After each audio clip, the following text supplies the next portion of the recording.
Razorback baseball squeaks by UCA in Little Rock by a final score of 2-1 in extra innings. But the bigger question is, why do Razorback teams struggle whenever they play in Little Rock? We'll talk about that as well as Treylon Burks in the NFL draft this week and also some big news in the NCAA. This is the Locked On Razorbacks podcast.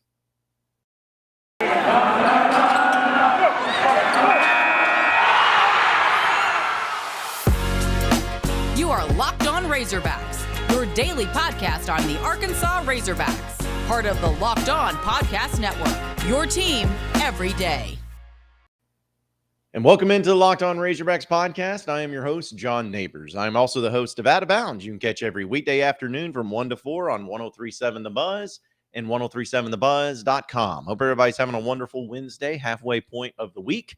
And we're going to just keep it going here on this podcast, which, usually around this time, I'm trying to think of unique things and information and stuff to bring up that we could really dive into and, be creative with, and maybe not, just kind of pull stuff out of my rear end, try to make it work. But, I'm thankful for whenever there's a topic that seems like there's a lot of people that are discussing, especially in the state of Arkansas, especially Razorback fans, that I feel like is worth discussing and something that people are pretty passionate about and pretty much arguing. And I don't want to make this into something that it's not, but it is something that I think is important to discuss. And if you've, saw the teaser, if you see the title of this podcast, you'll have an idea of what I'm talking about.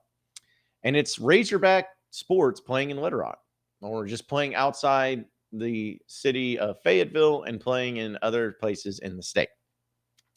Now, it's amazing to me that, with the developments of where Arkansas has come from and as an athletic program and where they, want to play and what they do and all those things, there's still that inkling of being able to have games in Little Rock, even though the facilities are unmatched in Northwest Arkansas and in Fayetteville.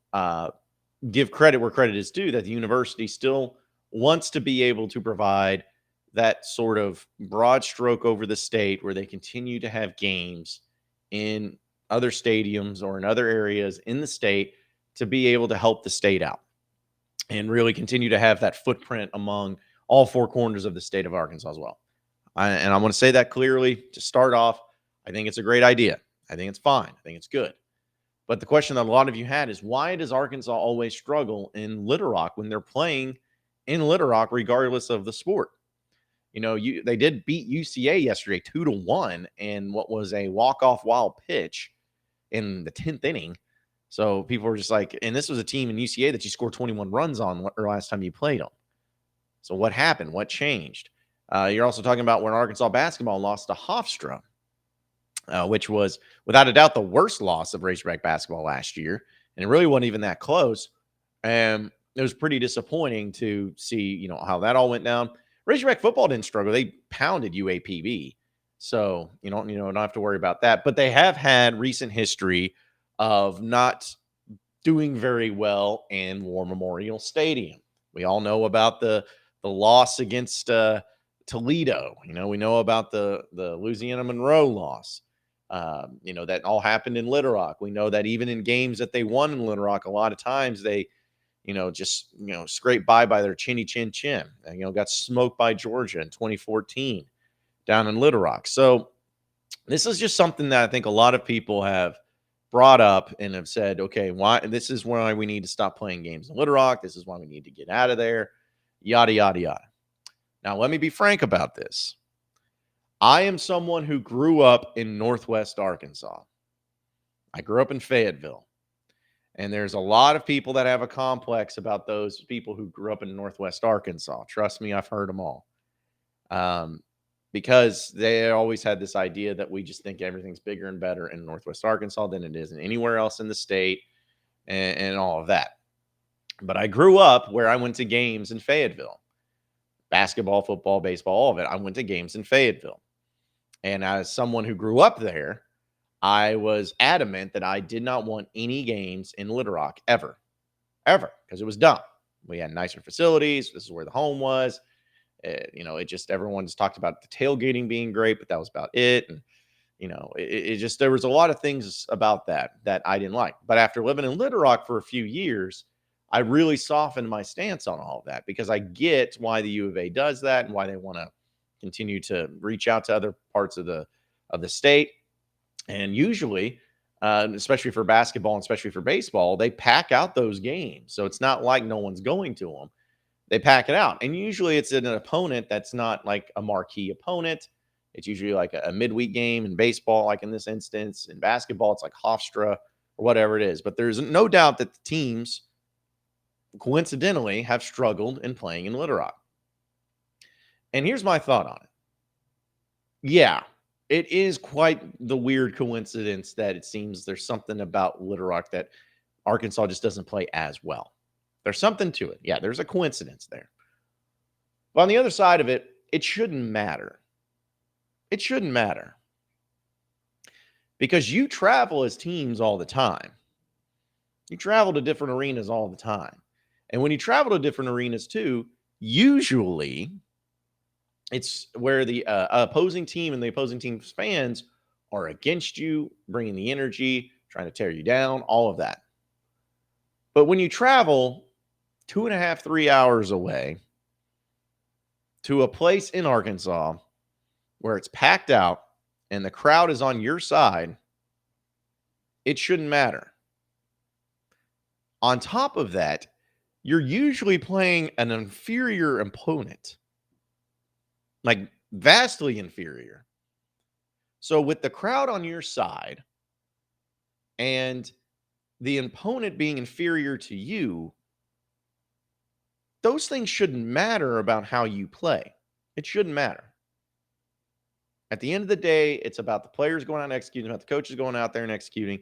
It's about all of that. So I don't buy that excuse.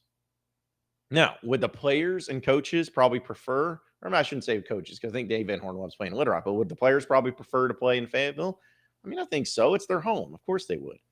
But a one-off game against an inferior opponent in front of a ton of fans of the Razorbacks, that shouldn't matter. That shouldn't be a problem. That shouldn't be something that enters into your mind of saying, well, you know, we're going to have to travel here and this is going to be a bad deal and we're not going to be fully prepared. It's hard to fully prepare for that. And I don't buy any of that.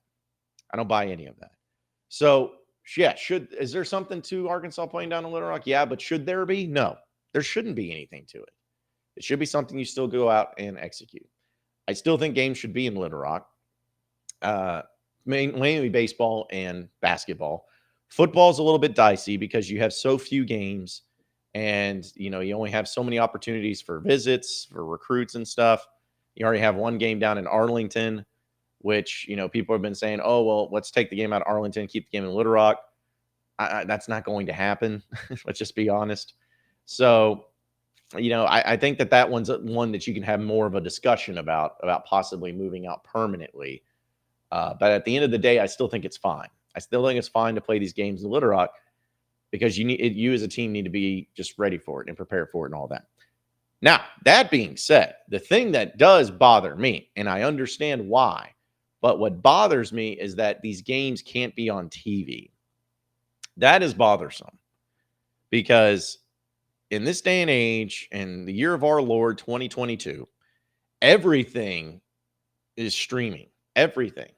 And in fact, I even saw yesterday that I believe Mississippi State and Ole Miss played in Pearl in Mississippi in like a one-off midweek game. And that game was on SEC Network Plus. Like people could watch that game, even though some people were saying, oh, those games aren't. No, they were televised too. So when you have a game in Little Rock against Hofstra in basketball or a game against UCA in baseball at Dickey-Stevens Park, those games need to be televised. But I get why, because I explained it yesterday on the podcast why these games aren't broadcasted on stream or anything like that because of the issues that come up with financial, like no one's going to pay that much money to have them broadcasted and all of that. Like I get that, but it's just something that I think is also bothersome to people who can't go to the game.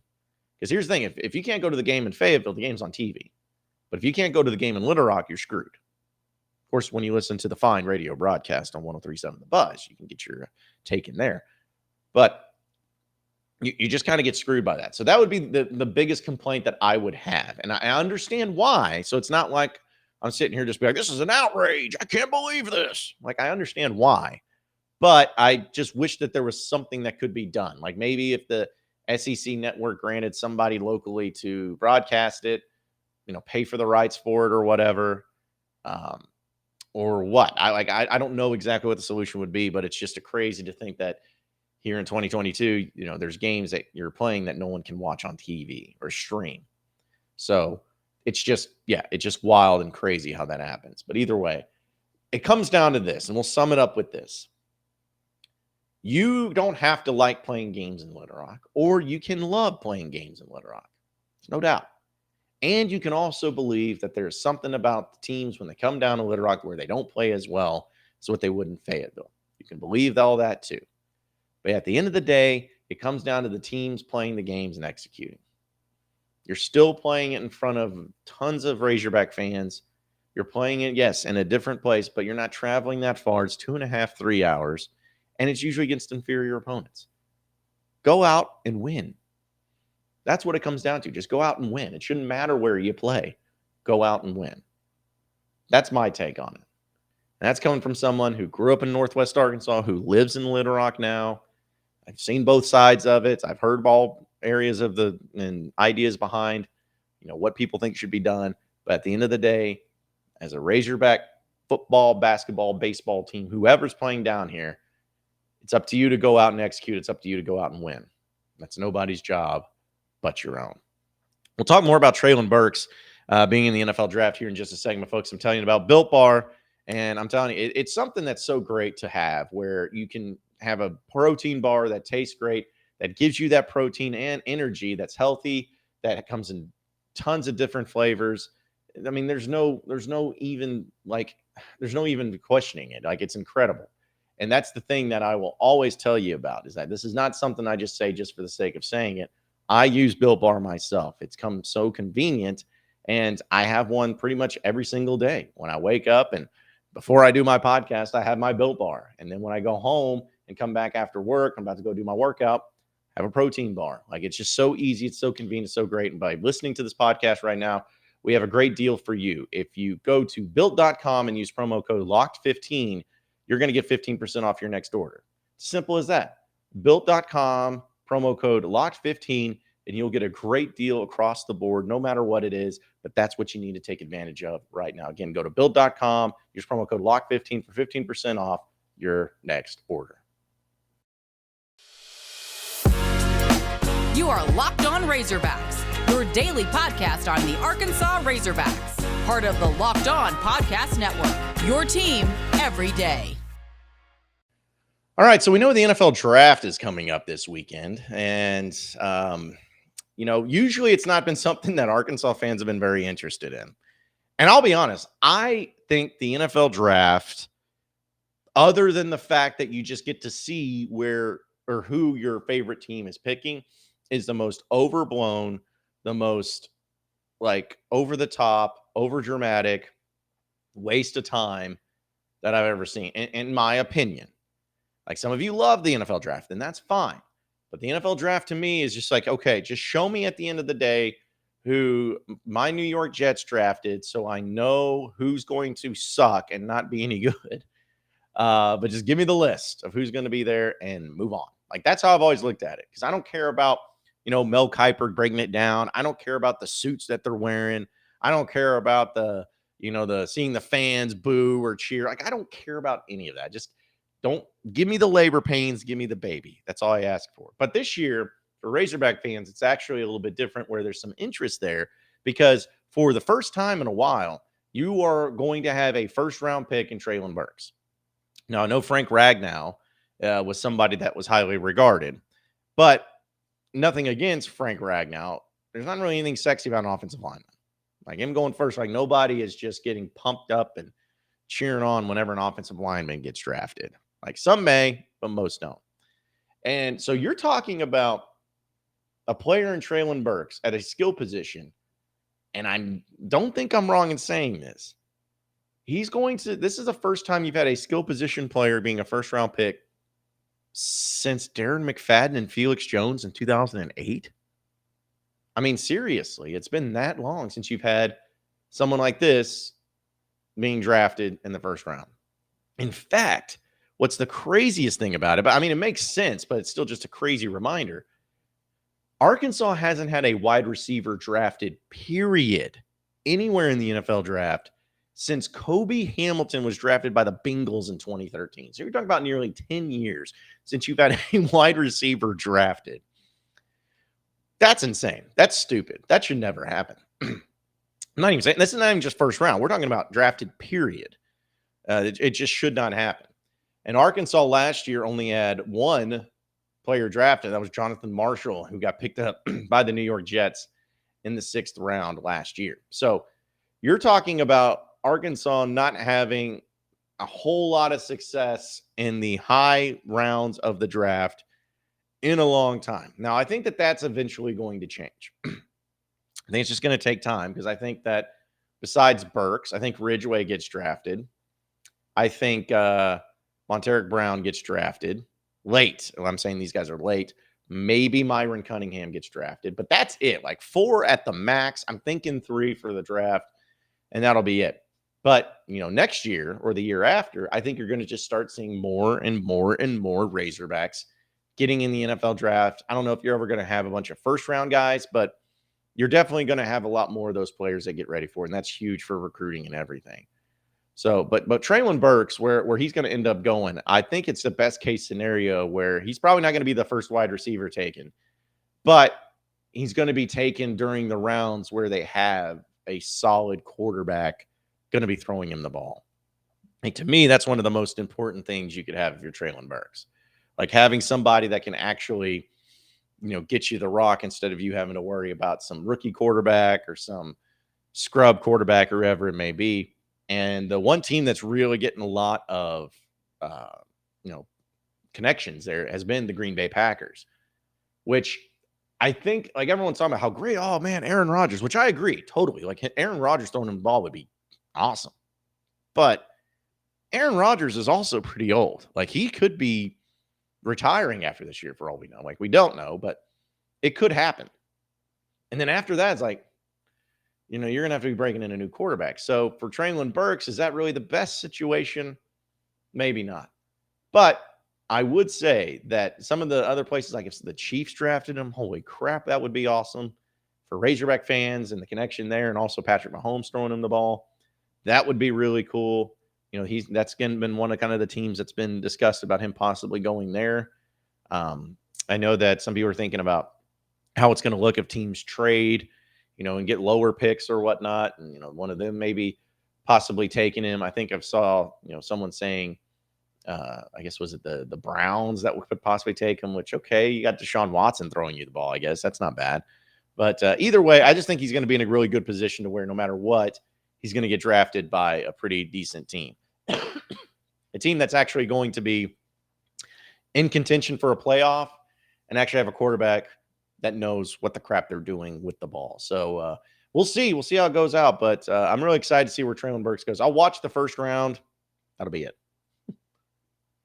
I hate to be like that, but I am. I'm just that way. I'm watching it. And I'm moving on with my weekend because I can't sit there and watch it the whole time. That's just not for me.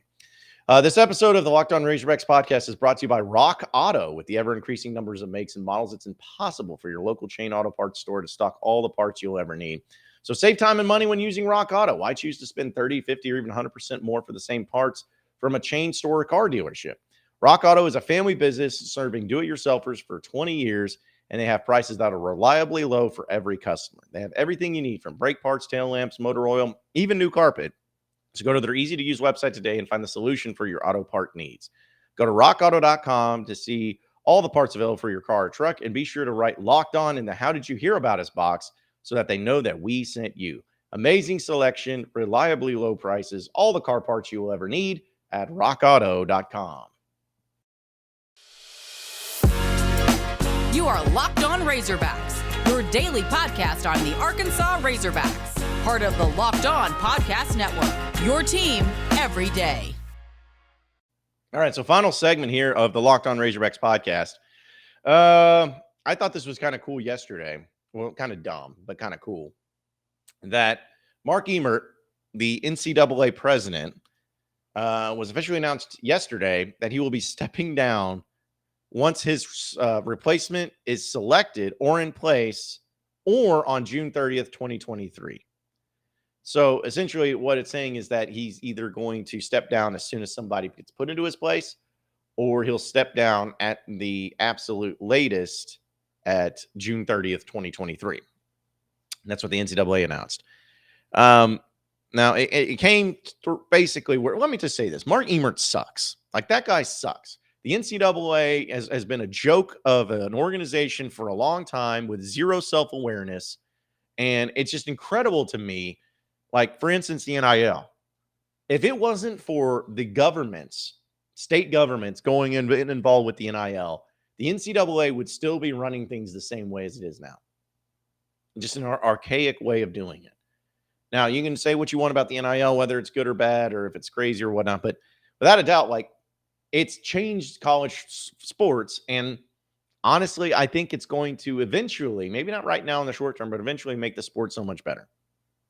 But the NCAA was so adamant against that because they didn't even care. Anytime they had investigations against teams that had done some illegal activities, drugged their feet, didn't care, handing out punishments that didn't make sense. Kansas still has level 5 violations that, nothing's happened from it. And just never made any sense from that regard. They just never did what the right thing was ever when it came to, trying to police sports or trying to help the NCAA or anything. Like, they just never did the right stuff.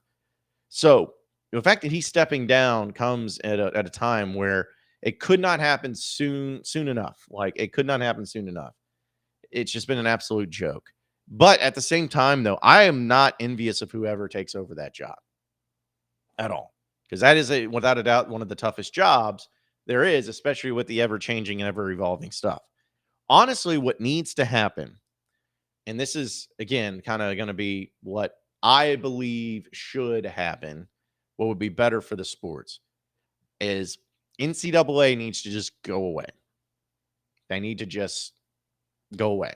Or at least go and undergo a serious renovation. Say, like, and again, I don't even know if he'd be interested, but basically just say, okay, Greg Sankey of the SEC, you're our new NCAA president. You're going to put you in there, all right? And we're going to completely revamp the NCAA under your rule, where we are going to make everything different and a lot more transparent for everyone involved. We're going to let conferences kind of rule the roost, almost like, hey, you're the federal government and the conferences are the state governments. You are going to help with, of course, the things that you're doing now, like the NCAA tournament, the College World Series, everything but the college football playoff. When it comes to postseason events, you're going to continue to do that. You're going to help with the NIL. You're going to get involved with that and make some rules and regulations on that. You're going to just basically go along with what the conferences want, come to an agreement, make it work, and try to just put everybody under the same umbrella as much as possible. Because uniformity is this has been missing from the NCAA for so long, because nobody knows what the crap they're doing half the time. I would love to see Greg Sankey run that. But again, at the end of the day, I still think the best thing for everybody is just the NCAA going away and them just bringing in something new. But I also understand that would take a lot and that would undergo a lot. So, or just give it to Elon Musk. Let him do it, because he's pretty much running everything right now anyway. So either way, good riddance to Mark Emmert. That guy was a joke. I think he's one of the main reasons why the NCAA has struggled so much over the past 15 years with archaic policies and everything. It just hasn't worked out for that. So anyways, I'm fine with him going away. Again, could not come soon enough. Appreciate everybody listening into the Locked On Razorbacks podcast. Be sure to like and subscribe to the podcast on iTunes or on Google Play. And also get after me on Twitter, Buzz John Nabors, for any questions, comments, concerns that you may have. We'll keep it going from there. Same podcast time, same podcast channel tomorrow afternoon. Have a great day, everybody. We'll see you then.